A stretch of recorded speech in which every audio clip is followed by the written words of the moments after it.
Okay, everybody, welcome back to the Lech Deich Musar podcast. We are on day 247 in the Hachzik. We are on page 700 in the Art Scroll.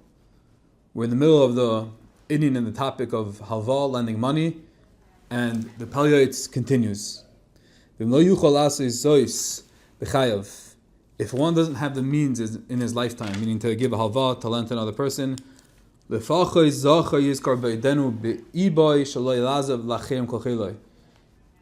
least let him make a point while he is still in his prime, not to leave all of his possessions to others, and leave himself stripped of this mitzvah. He shouldn't rely on the table of his children, hoping that they send him the fruits of their righteousness, because this can never be guaranteed. So what should he do? Meaning, if he does leave over the money and he has children who are great and he loves, but he knows they're not the most generous giving people, so how could he ensure that the money he leaves over, when he does die, gets distributed properly, gets maximized from a ruchnistic standpoint? He should write in his tzava, in his will, detailing exactly what should be done, and at least a tenth should be given over as meiser or chelik mesuyim min chasav liyos lekern kayim biyad neman l'revach kar v'schav rochak min hafsid, as a permanent fund that's left to be used for his children, that other people should be taken care of properly. So a person shouldn't be irresponsible. A person shouldn't turn a blind eye to the characteristics, to the tchunas and nefesh of his children. He should be smart about it. Last it's tzakas v'avois, that it should perform loans and charities, that it should be an eternal schus for him.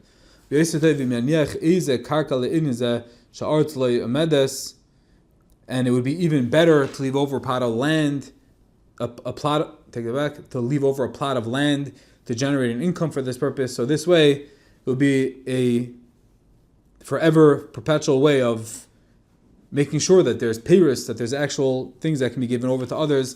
How sweet and gratifying will it be for him every time that his tzedaka is a schus for him after he dies. And then he'll give thanks for his lot, and regret that he has not set aside more funds for this.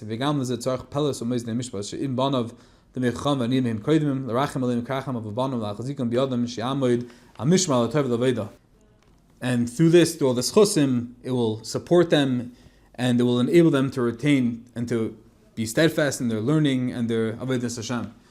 So what the Pele Yoeitz over here in summary is telling us is that a person has to be always forward thinking, and as the mission of us tells us, a person has to a person should always be thinking of the next world. We're not here forever. We're mortal human beings, we're basar v'dam, and it's about chapping Ryan. It's about making the best, maximizing every moment, every opportunity. And in this context, it's about making sure that a person writes his tzava properly. But I think there's something even more important. There's an incredible insight. There's an incredible talk I heard from a very wise person. And he posed the following question. He said, imagine every single day you would wake up and there would be $86,400 in your bank account. How would you react? What would you do? How would you spend the money? So at first glance, you would say, well, I'm not going to just spend it all right away because who knows what's going to be tomorrow. So I'll invest it. I'll give some tzedaka. I'll make sure that my bills are paid. But the question is, what if it was every single day? You know, every single morning, again, $86,400 are being deposited into your account. There's nothing to worry about. There's no thinking about tomorrow. Bitachon is not a fact over here. You know it's happening. You were promised from Eliyahu Hanavi. Then what would you do?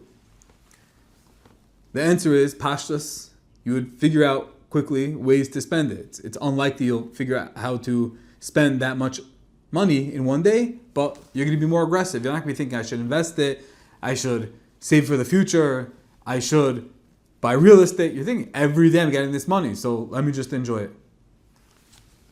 It's not happening with money. It happens to nobody. Adam la'amal yulad, b'zeh sapach ha'toichel, by the sweat of a brow, we work, and there's no haftachas like this. Not in this world, at least not on this planet. But, think about this. Every single day, you have 86,400 seconds. What are you doing with those seconds? Dollars are great. Monetary wealth, ability to do whatever you want, whenever you want is incredible.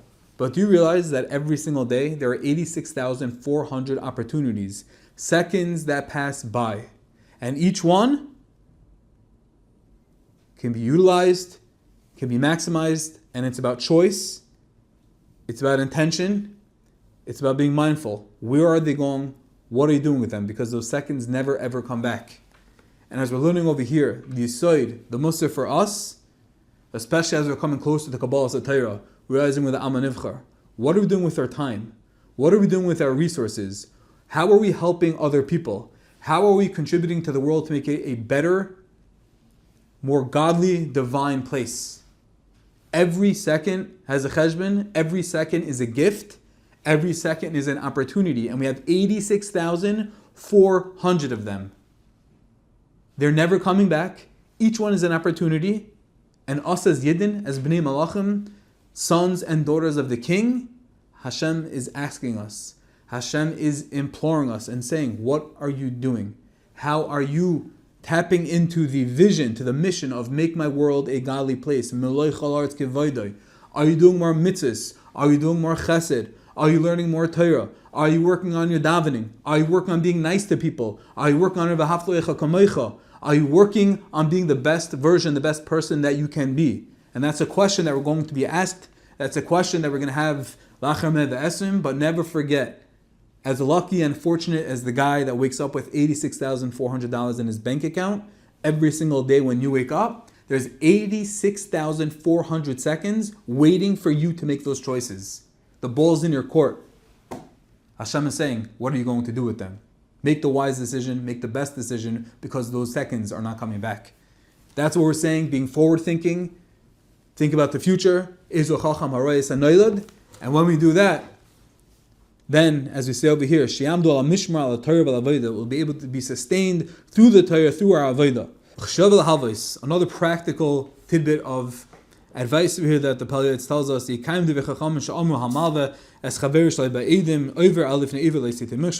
person has to be careful, a person has to protect himself. And if you're going to lend your friend money and you're not going to write a shtar, you're not going to have Eidim testimony that if Chas v'Shalom something goes wrong, that you'll be able to protect, to secure yourself, you're Gurim Kolo Atzmai. And therefore says the Pele Yoeitz, V'lechein lo yaver al shum hava ben b'mamin ben b'pragmatio, whenever it comes to any loan, money or merchandise, always have a legal document with witnesses, like Savyad, B'chol Teikef, that you should be able to have leverage in order to take that which belongs to you. And now here comes the question which you may have been thinking, unfortunately a question that is relevant.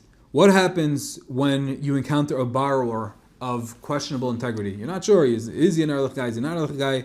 So guess what? The Pele Yoeitz has wisdom to impart on this as well. Take collateral. And says the Pele Yoeitz, it's better always to take a mashkin. Always have a mashkin, there's nothing wrong with it. Take a collateral, even if you trust the person, so that you don't come to any sort of ill will, you don't come to sinas chinam, kina, sinna, and everyone should know that, yeah, I'm happy to give out loans, but I take a mashkin. That's your branding. That's your signature move. Even to the king, because we don't know what's going to happen one day. There are many people who went to bed wealthy and rose from beds as paupers. This is why wise men would say, when collateral is in the home, then peace is in the home. And if a borrower is a wealthy man, he should collect from him a small fee as profit. A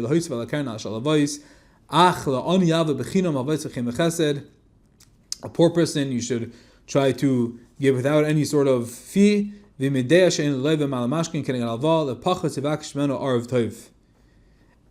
if you know the prospective borrower has nothing, he doesn't have a mashkin that can be held as a collateral, then at least ask him to provide a worthy guarantor, an arev, who will consent to repay the loan if the borrower defaults. So what we're learning over here is you say this in life, you say this of forecasting the future, of making sure that when we have money that we put it properly, that it should be used in the right ways. A person should put in his tzavah. We learned the cheshivas of every second. And we also learned that there's nothing wrong with taking a mashkin, there's nothing wrong with having an arev, because Hashem wants ultimately, as much as we should take care of others, that we have to make sure to take care of ourselves.